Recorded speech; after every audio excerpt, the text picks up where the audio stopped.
Messi's father has passed away, but his napkin stays in Barcelona's museum forever. It remains their most precious exhibit. Without this napkin, football history would completely change. That year, a 13-year-old Messi arrived at Barca. He was only 1.4 meters tall. His raw talent stunned the club's board, but his small frame made them hesitate. They obsessed over the financial risk of signing him. His father, Jorge, delivered a harsh ultimatum. If you don't sign him, we fly home right now. This bold move made Barca director Charlie Rexach panic. With no official contract prepared, Rexach frantically grabbed a paper napkin. He wrote down a binding promise and personal guarantee. That simple napkin secured Messi for Barcelona. It sparked 2 decades of absolute glory. But very few people know the real truth. Reaching that napkin meant surviving a brutal struggle. At 11, Messi was diagnosed with a growth condition.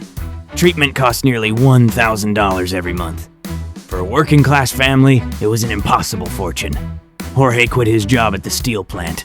He moved his son across the globe to Barcelona, seeking to knock on the door of destiny. Those early days in Spain were incredibly harsh. Jorge rode the bus for an hour every day. He dropped Messi at training, then worked odd jobs. He didn't speak a word of Spanish.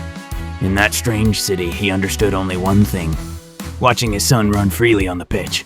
Life was just bumpy bus rides and lonely benches. The rest of the family eventually returned to Argentina. Jorge chose to stay in Barcelona by Messi's side. The teenage boy had only his father in Europe. Jorge was father, mother, agent, driver, and spokesman. He was his son's only pillar of support. In 2003, a 16-year-old Messi wore the Barca kit. He made his first team debut in a friendly match, but his official La Liga debut waited until October 2004. Returning to their rented room that night, Messi said, "Dad, I finally played." Jorge simply nodded. "Then keep playing well." Soon, competition in the first team grew fierce. Messi's playing time became very unstable. Another top club secretly contacted Jorge. They offered triple the salary to steal Messi away. Jorge didn't answer them immediately. He placed the massive offer right in front of Messi. He asked just one question: leave or stay?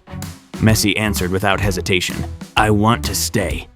Jorge ripped that contract into pieces. He told them, "My son wants to stay here." From that moment, Jorge officially became Messi's agent. He scrutinized every contract and every renewal. Not for the money, but for absolute peace of mind. He wanted to ensure Messi could just play football. At the negotiating table, he never backed down. But by the training pitch, he was totally silent. He just quietly sat and watched his son play. For over 20 years, he witnessed absolute greatness. He saw Messi lift 8 Ballon d'Or trophies. He watched Argentina reach 3 World Cup finals. And he witnessed that ultimate triumph in Qatar. But at the 2026 World Cup, Messi cried. After scoring in the group stage, tears fell. He said, "My tears have nothing to do with football. I have just been going through some tough days." The world later learned the devastating truth. His father was quietly fighting a battle with cancer. On the 7th of August, 2026, Jorge passed away in Rosario. He was 68 years old. Messi rushed back from the United States overnight. Barcelona, Real Madrid, PSG, and Inter Miami. Every club he played for or against paid tribute. The Argentine FA announced a minute of silence. That napkin still rests under glass in the museum. But that paper didn't hold up Messi's life. It was the man who earned that piece of paper. A father who gambled everything on a napkin. Who survived those sleepless nights in a rented room. He didn't push his son blindly forward. He stood firmly behind him, letting him choose.